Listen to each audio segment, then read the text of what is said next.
Hi everyone. In this video, we're going to discuss how we can add vectors to each other graphically. So we graphically add vectors by placing them head to tail. And what do I mean by that? So here are two vectors. What do I mean by the head and the tail? The head is the sort of tip of the arrow and the tail is the other end of the arrow. So head and tail. And so if I wanted to add vector A to vector B, what I would do is take, say, vector A and then place the tail of vector B onto the head of vector A. So that's what I mean by I add vectors by placing them head to tail here.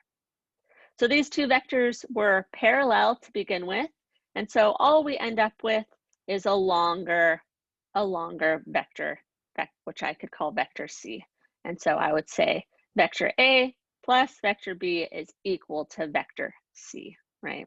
A plus B equals C. And again, the location of vectors doesn't matter. And so I can draw C wherever I want, as long as it is the same length as this combination here and in that same direction. Now, what if we have vectors pointing in different directions? Then things get a little more complicated. But again, the rule is the same. What we do is we add vectors by placing them head to tail. And then the resultant vector, right? So again, we place the tail of D on the head of A. The resultant vector goes from the tail of the first to the head of the second. And I should really write that down. So the resulting vector starts at the tail of A and ends at the head of D. Right, so what do I mean by that? It starts at the tail of A and ends at the head of D. So this is, sorry, that's a little sloppy. It's hard to write on the iPad. But it starts at the tail of A and ends at the head of D. Right, so we add them by placing them head to tail, and then the other tail and head, you draw a line connecting them, and that would be the resulting vector. Right, so this is a nicer looking graphic. So I would say A plus D is equal to vector E. Gave it a new name.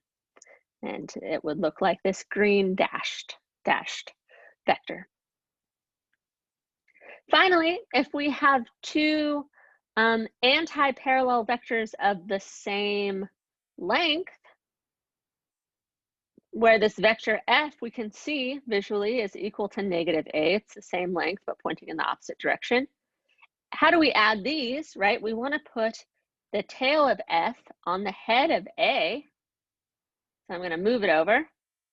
And then we want to draw from the tail of A to the head of F, but you can't really draw that, right? Because it's at the same point. And so A plus F, which is equal to A sort of minus A, this is equal to something that is known as the zero vector. So the zero vector has zero length and does not have a well-defined direction, right? It's just, if it has zero length, it can't really be pointing in any particular direction. And this will be something that's very useful for us to consider. So again, A plus F for two vectors that are negatives of each other. If we add them, then we get 0, which should feel pretty intuitive. All right, so I'd like you to try one of these on a piece of paper there at home.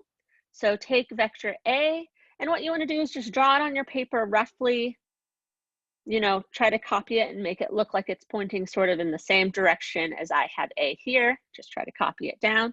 And then the same with B, and try to determine what the resultant is. So pause the video here and take a couple minutes to try that, and then hit play when you're ready to compare your answer to mine. All right, so the answer here was C. Now let's try to make sure we understand that in case you didn't quite get it right. What I'm going to do is I'm going to sketch B over here next to A so that the tail of B is at the head of A.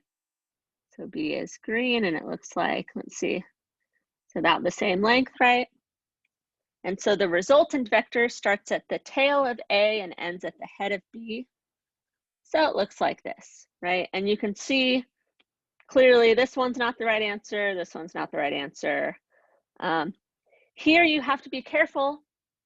If you thought it was D, remember these two, when you draw the resulting vector, the tail of the resulting vector is at the same place as the tail of the first vector. And then here we have two sort of heads meeting, right?